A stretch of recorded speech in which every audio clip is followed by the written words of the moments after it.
Hi, എല്ലാവർക്കും പുതിയൊരു വീഡിയോയിലേക്ക് സ്വാഗതം.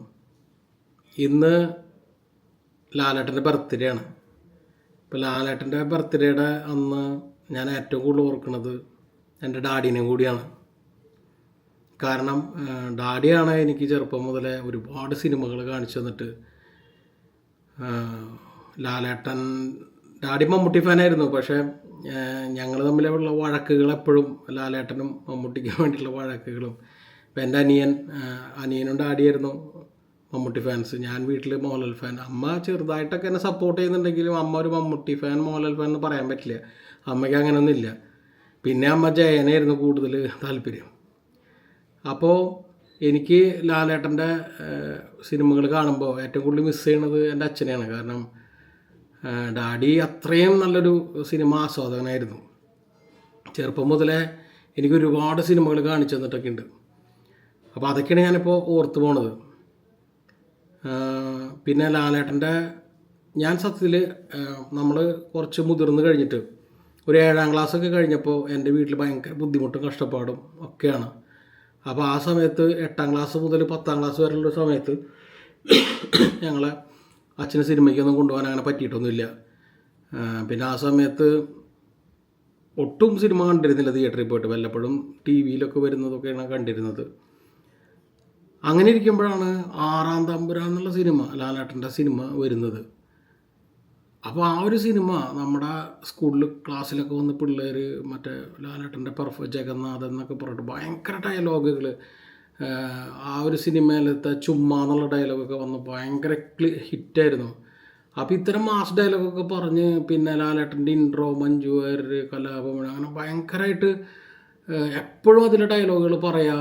നമ്മൾ ഇങ്ങനെ വരുന്ന സമയത്ത് സ്കൂളിൽ വിട്ട് വരുമ്പോൾ കാസറ്റ് കടയിലൊക്കെ ശബ്ദരേഖ വയ്ക്കും. അപ്പോൾ അതിൽ ഈ ലാലേട്ടൻ്റെ ശബ്ദത്തിൽ വാഴ വെച്ചാലോ എന്നൊക്കെ പറഞ്ഞിട്ട് കോവിലങ്ങ് പൊളിക്കും. ആ ഡയലോഗൊക്കെ വെച്ചിട്ട് അവർ കുറച്ച് നേരം വയ്ക്കും. അപ്പോൾ ആൾക്കാർ വന്ന് ശബ്ദരേഖ വാങ്ങിക്കൊണ്ട് പോലെയൊക്കെ ഉണ്ടെന്ന്. അന്ന് സിനിമ ഇറങ്ങുന്നതിന് മുമ്പ് ശബ്ദരേഖ അറിയും. അപ്പോൾ അതൊക്കെ എൻ്റെ മനസ്സിൽ ഇങ്ങനെ കിടന്നിട്ട് എനിക്ക് ഈ പടം കാണാം എന്നുള്ള ഭയങ്കര ആഗ്രഹമായിരുന്നു. അപ്പോൾ അങ്ങനെ ഇരിക്കുമ്പോൾ ഞങ്ങളുടെ അവിടെ തളിക്കുളം കാർത്തിക എന്നുള്ള തിയേറ്റർ, ഇപ്പോൾ ആ തിയേറ്റർ 4K ആക്കി ഇപ്പോൾ റിനോവേഷൻ നടന്നുകൊണ്ടിരിക്കുകയാണ്. പക്ഷേ ആ ഒരു ടൈമിൽ ആ തിയേറ്റർ പൊളിഞ്ഞ് പാളീസായിട്ട് അവിടെ മിക്കവാറും തല്ലിപ്പൊളി പടങ്ങളായിരുന്നു വന്നിരുന്നത്. അപ്പോൾ അങ്ങനെ ഇരിക്കുമ്പോൾ ഇവിടെ പല തിയേറ്ററിൽ 6ാം തമ്പുരാൻ കളിച്ചു. അതിനുശേഷം അപ്പോഴൊന്നും എനിക്ക് കാണാൻ പറ്റില്ല. അങ്ങനെ ഞങ്ങളുടെ വീട്ടുമുറ്റത്തുള്ള ഏകദേശം 1 കിലോമീറ്റർ അപ്പുറത്തുള്ള ഈ തളിക്കുളം കാർത്തികയിൽ 6ാം തമ്പുരാൻ സിനിമ ലാസ്റ്റ് എല്ലായിടത്തും വന്ന് മാറിപ്പോയിട്ട് അവിടെ വന്നിരിക്കണം.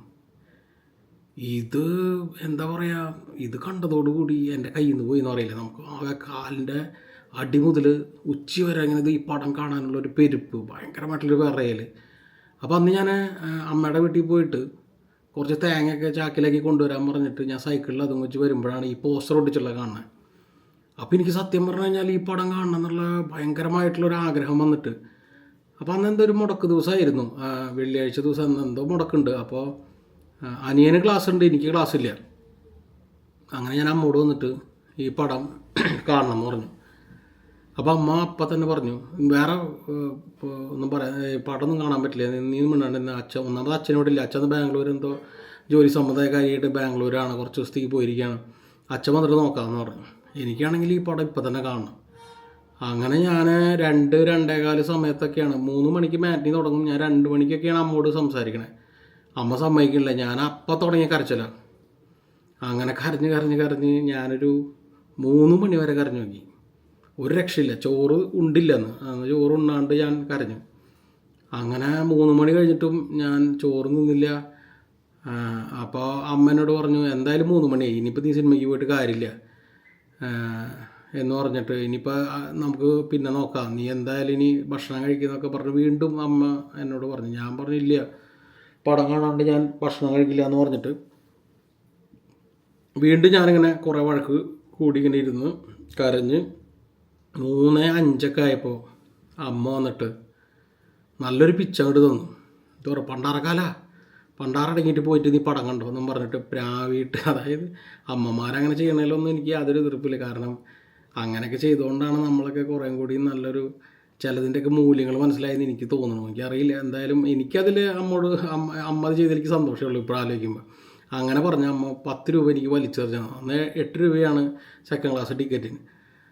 അങ്ങനെ ആ 8 രൂപയും ആ 10 രൂപയും ഞാൻ വാരിയിട്ട്, അപ്പോൾ അമ്മേനോട് പറഞ്ഞു ചോറ് തിന്നിട്ട് പോയാൽ മതി എന്നും പറഞ്ഞു. അങ്ങനെ ഞാൻ ചോറ് വലിച്ച് വാരി തിന്ന് 2 മിനിറ്റ് കൊണ്ട് ചോറ് തിന്നിട്ട് ഞാൻ 5 മിനിറ്റ് കൊണ്ട് ഈ 1 കിലോമീറ്റർ ഓടി ഞാൻ തളിക്കുളം കാർത്തികയിലെത്തി. അങ്ങനെ ടിക്കറ്റ് എടുത്തതും കയറിയത് എൻ്റെ ഓർമ്മയിലുള്ളൂ. ഞാൻ ചെല്ലുമ്പോൾ കാണുന്നൊരു സീൻ എന്ന് പറയണത്, ഈ ലാലേട്ടൻ്റെ ഇൻട്രോ ആയിട്ടില്ല, അതിന് മുമ്പ് ഒടുവിൽ ഉണ്ണികൃഷ്ണൻ മഞ്ജു വാര്യരൊക്കെ കൂടി ആരോട് സംസാരിക്കുന്നൊരു സീനുണ്ട്. ആരാണ്, TP മാധവനാണോ ആരാന്നറിയില്ല, അവരിൽ കുറച്ച് ആ ശങ്കരാടി അങ്ങനെ കുറച്ച് ഗ്യാങ് ഉണ്ടല്ലോ, അതിലൊരാളോട് സംസാരിക്കുന്നുണ്ട്. അപ്പോൾ മഞ്ജു വാര്യർ പറയുന്നുണ്ട് ഞങ്ങളെ തെണ്ടിക്കല്ലേ തേവരെന്ന് എന്തോ പറഞ്ഞ് പ്രാർത്ഥിക്കും. പിന്നെയാണ് ലാലേട്ടൻ്റെ ഇൻട്രോ ജെയിംസ് എന്നൊക്കെ പറഞ്ഞിട്ട് സായികുമാറിൻ്റെ ആ ഒരു സീനൊക്കെ വരുന്നത്. ആ ഒരു സീനിൽ തിയേറ്ററിൽ വന്ന കയ്യടി ഉണ്ടാവില്ല. ലാലേട്ടൻ ആ ചുമന്ന കൊടയൊക്കെ പിടിച്ചിങ്ങനെ തിരിയണ സമയത്ത് ആ സ്ലോ മോഷനിൽ. പിന്നെ അവിടെ നിന്ന് അങ്ങോട്ട് പടം എന്താ പറയുക, നമ്മളന്ന് ഒരു മോഹൻലാൽ ആരാധകൻ എന്നുള്ള രീതിയിൽ നമ്മളെ തൃപ്തിപ്പെടുത്തുന്ന രീതിയിലുള്ള ലാലേട്ടൻ്റെ ഒരു പ്രകടനം. ഷാജി കൈലാസ്, രഞ്ജിത്ത്, നമുക്കന്നൊന്നും അവരുടെ പേരൊന്നും അങ്ങനെ കാര്യമായിട്ടൊന്നും അറിയുന്നില്ല. പക്ഷേ ആ ഒരു സംഭവം ഉണ്ടല്ലോ, അത് ആ പടം കണ്ട് എന്താ പറയുക കയ്യട്ടിച്ച് തകർത്ത് നമ്മുടെ ഒരു ആഗ്രഹം അങ്ങോട്ട് സഫലീകരിച്ചു. അങ്ങനെ മനസ്സൊക്കെ നിറഞ്ഞ് ഞാൻ വീട്ടിലേക്ക് എത്തിയപ്പോൾ ഒരു തൻ്റെ മോന്ത വെച്ചിട്ട് ഭയങ്കര കരച്ചിലൊക്കെ കരഞ്ഞിരിക്കണ നമ്മുടെ അനിയൻ. അവൻ സ്കൂൾ വിട്ട് വന്നപ്പോൾ അമ്മ അവനോട് പറഞ്ഞിട്ടുണ്ടായിരുന്നു, നീ പടത്തിന് പോയില്ല എന്നും പറഞ്ഞിട്ട് ഇവൻ എന്നിട്ട് തല്ലിടാൻ വന്നിട്ട് എന്നൊക്കെ പറഞ്ഞിട്ട് ഭയങ്കര പ്രശ്നം. അപ്പോൾ അമ്മ വന്നിട്ട് വീണ്ടും എന്നെ ഒരു പിച്ച് വെച്ച് എന്നിട്ട് പറഞ്ഞു, കുരുത്തം കെട്ടവനാ നീ, അവനും കൂടി കൊണ്ടുപോയിട്ട് ആ പടം കാണിക്കുക, അല്ലെങ്കിൽ നീ പൊറുക്കാൻ പൊറുതിണ്ടാവില്ല എന്ന് പറഞ്ഞിട്ട് അമ്മ വീണ്ടും ഞങ്ങൾക്ക് ഒരു 20 രൂപ കൂടി തന്നു. അങ്ങനെ അവൻ്റെ ടിക്കറ്റും എൻ്റെ ടിക്കറ്റും അങ്ങനെ ഞാൻ വീണ്ടും രണ്ടാമത് ആ സിനിമ കാണാൻ പറ്റി എന്നുള്ളതൊക്കെ ഞാനിപ്പോൾ ആലോചിക്കുകയാണ്. അപ്പോൾ ഇനിയും ഒരുപാട് ലാലേട്ടൻ്റെ സിനിമകൾ കണ്ട ഓർമ്മകളും തമാശകളൊക്കെ എൻ്റെ ഉള്ളിലുണ്ട്. പക്ഷേ അതൊക്കെ പറയാൻ നിന്നാൽ ഈ വീഡിയോ ഒരുപാട് നീളം കൂടി പോകുമെന്ന് തോന്നുന്നു. ഇന്ന് ലാലേട്ടൻ്റെ ബർത്ത്ഡേ എന്ന് ആലോചിച്ചപ്പോൾ എനിക്ക് പെട്ടെന്ന് എപ്പോഴും ഓർമ്മ വരുന്ന ഒരു കാര്യമാണ്, ഞാൻ ആദ്യമായിട്ട് ഒറ്റയ്ക്ക് പോയി കണ്ട ഒരു സിനിമ, അല്ലെങ്കിൽ എൻ്റെ ആദ്യത്തെ കുട്ടിക്കാലത്ത് എൻ്റെ ആദ്യത്തെ സിനിമയുടെ ഓർമ്മ എന്നൊക്കെ പറയണത് എപ്പോഴും ലാലേട്ടൻ തന്നെയാണ്. ഇന്നിപ്പോൾ ഇത്രയും വർഷങ്ങളായിട്ടും ലാലേട്ടൻ്റെ ആ ഒരു സ്ഥാനം നമ്മുടെ ഉള്ളിൽ അങ്ങനെ തന്നെ നിൽക്കുകയാണ്. അപ്പോൾ ലാലേട്ടൻ്റെ ബർത്ത്ഡേക്ക് വിഷ് ചെയ്യാൻ നമ്മളാരുമല്ല, എന്നാലും ഹാപ്പി ബർത്ത്ഡേ ലാലേട്ടൻ്റെ ഒരു ആരാധകൻ എന്നുള്ള രീതിയിൽ എപ്പോഴും ഈ ഒരു ദിവസം എനിക്ക് ഭയങ്കര സ്പെഷ്യലാണ്. അപ്പോൾ നമുക്ക് മറ്റൊരു വീഡിയോ ആയിട്ട് ഉടനെ കാണാം. അതുവരേക്കും എല്ലാവർക്കും ബൈ.